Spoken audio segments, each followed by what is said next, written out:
In 1973, a 29-year-old black man from North Carolina vanished with $20 million in cash.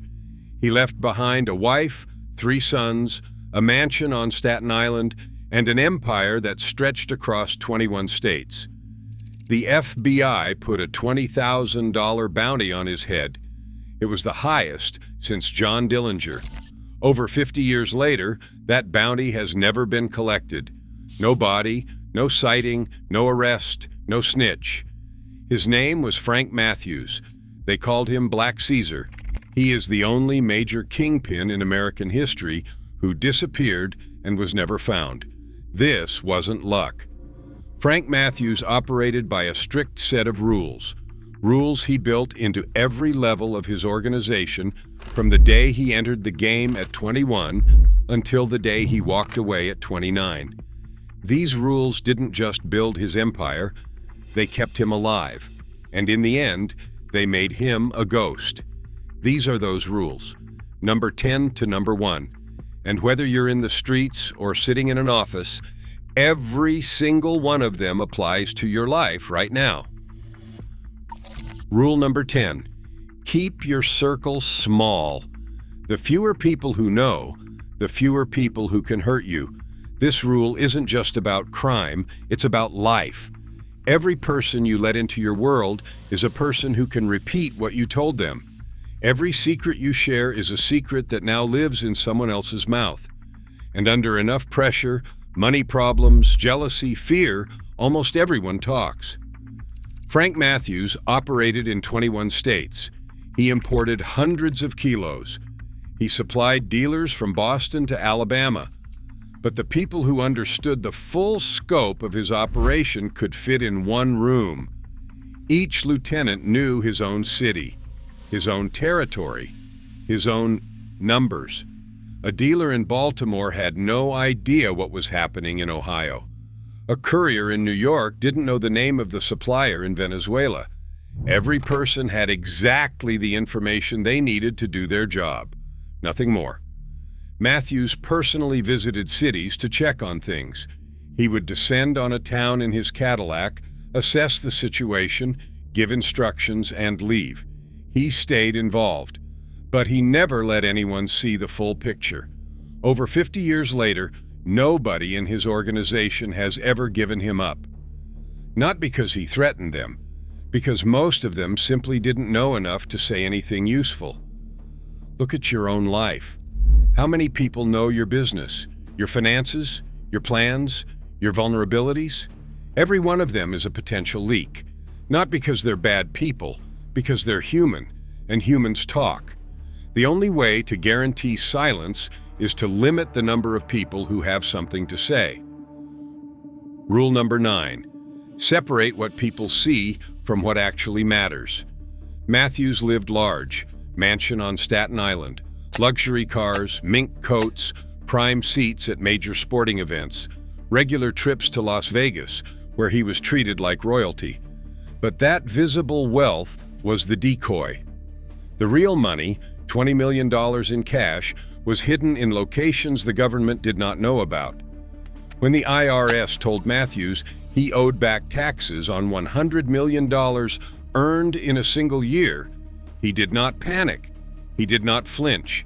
He knew they could only take what they could find, and they could not find what mattered. He laundered money through Las Vegas casinos. He stashed cash in places that were not connected to any property or person in his known world.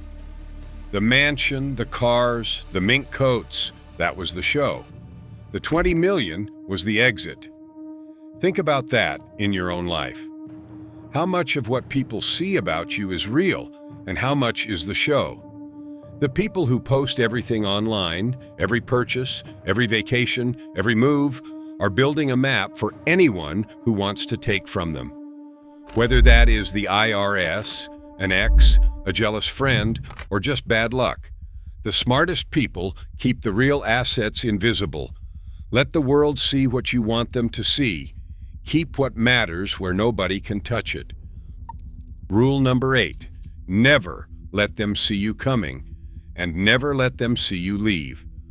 For years, Federal law enforcement didn't even know Frank Matthews existed. He built a 21-state empire in near total silence. The only reason he was eventually discovered was because a neighbor, a New York City police detective, noticed expensive cars coming and going from Matthews' Brooklyn home and started writing down license plates. A nosy neighbor.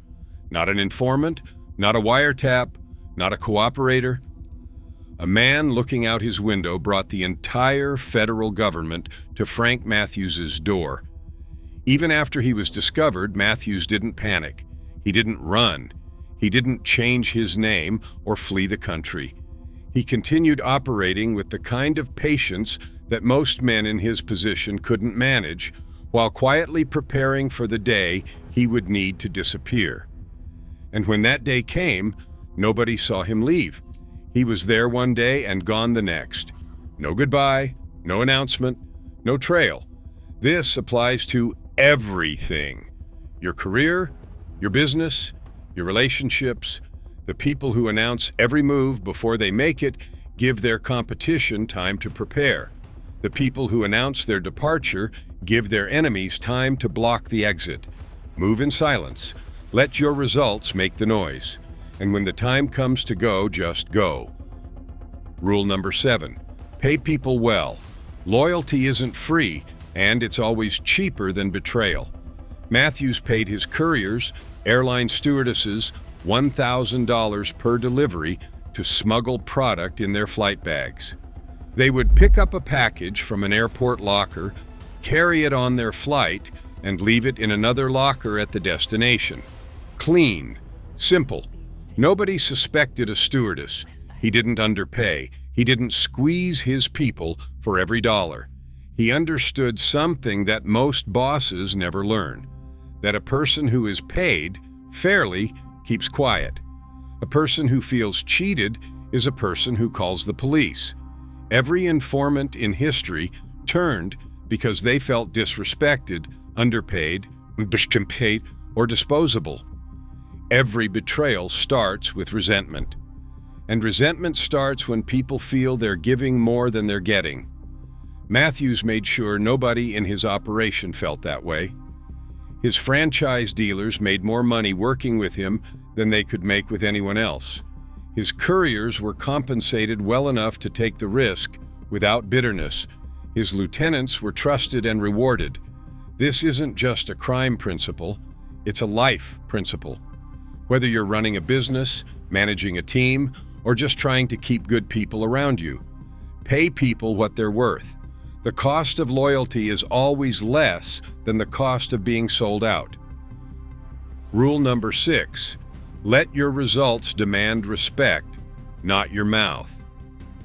Matthews wasn't a pacifist. When the Philadelphia Black Mafia challenged his operation, the consequences were severe. On Easter Sunday, 1972, a gunfight erupted at a nightclub in Atlantic City. 5 people were killed.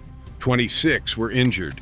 Nearly 800 people were in that building when the shooting started. Not a single one came forward as a witness. Not one out of 800. That silence wasn't just fear. It was respect built over years. Matthews had earned a reputation not by being the loudest or the most violent, but by being the most consistent. He delivered the best product at the best price. He kept his word. He paid fairly. He followed through on every promise and every threat. The 800 people in that nightclub didn't stay silent because they were terrified of what Matthews might do. They stayed silent because they understood that this was a man who had earned the right to handle his business without interference. In your life, the people who demand respect the loudest usually deserve it the least. Real respect is earned quietly, through consistency, through results, through being the person who does what they say they are going to do every single time until the people around them stop questioning it. Rule number 5. Run everything like a business. Emotion will destroy what discipline built. Matthews ran his empire like a corporation. He franchised his operation the way a fast food chain franchises restaurants. Point men in cities across the country identified local dealers who had the territory and the skill to move product. Matthews would offer them a dealership, buy from him, follow his system, and they would make more money than they ever made alone. His product was so pure that dealers could cut it 10 times and it would still sell. That quality was his leverage. Losing access to Matthews was the same as going out of business. Payment was handled on strict business principles. You paid on time. No excuses, no extensions, no emotional appeals. Every transaction was clean. The terms were clear before anyone entered the arrangement.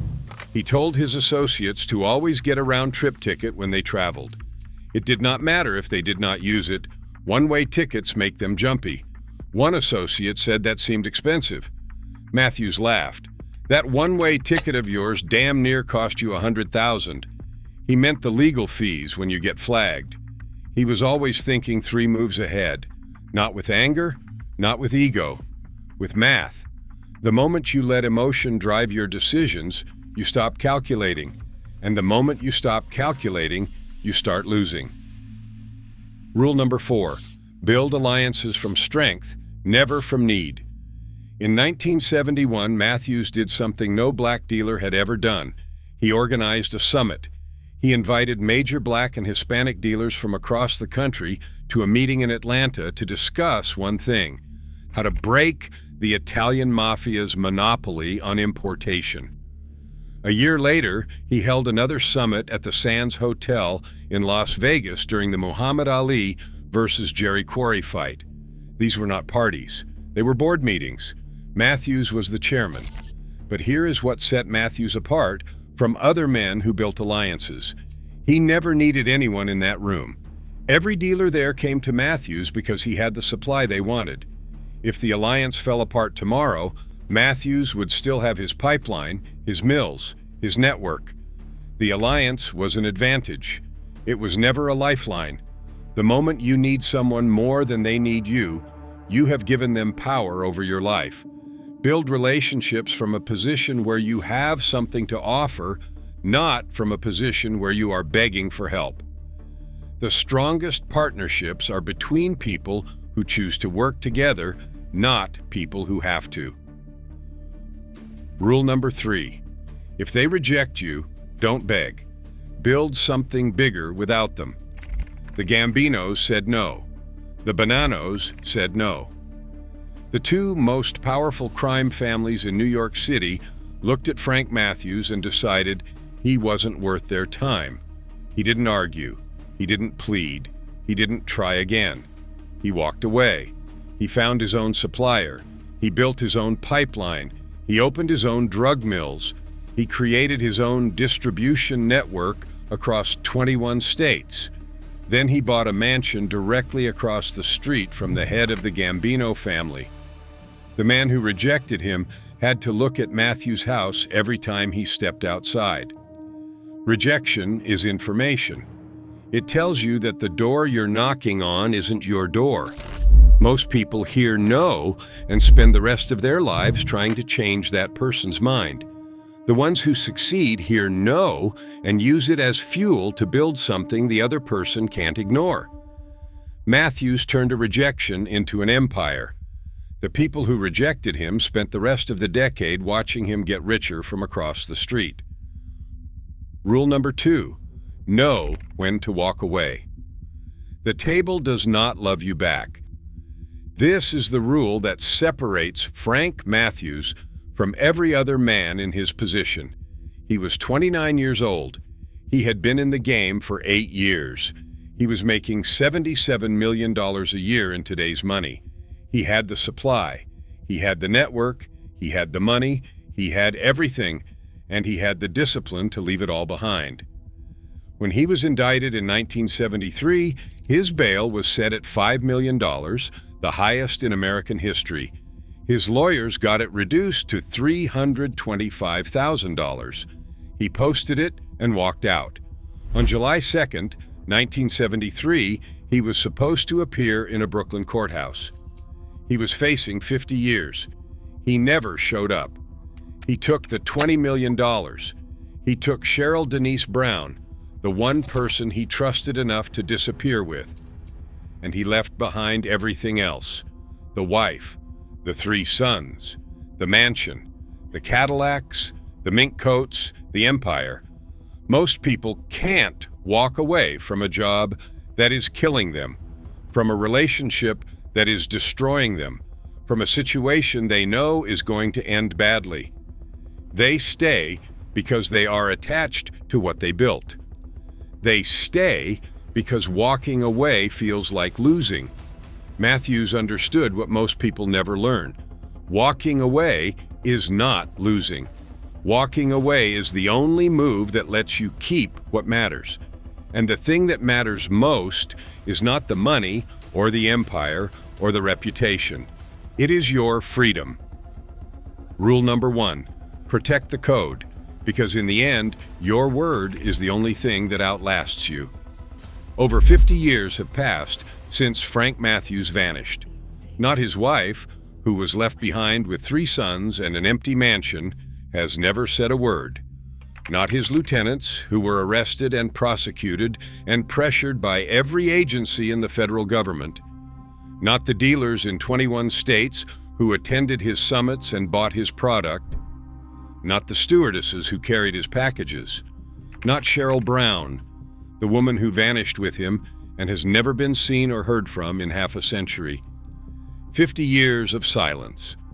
In a world where everyone talks, where people sell out their partners for plea deals, where people post their entire lives online, where loyalty lasts only as long as it's convenient, nobody gave up Frank Matthews.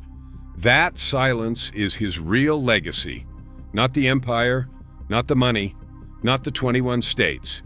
The legacy is that he built something so deeply rooted in trust and mutual respect that 50 years of pressure could not crack it. A 7th grade dropout from Durham, North Carolina, rejected by the mafia at 21, built an empire bigger than theirs by 25, made $77 million a year by 28. And at 29, he picked up his money, took the one person he trusted, and disappeared forever. No arrest, no trial, no prison, no snitch, no body, no grave. The rules worked, the code held, and the ghost of Frank Matthews has never been found. And after 50 years, that silence is louder than anything he ever could have said.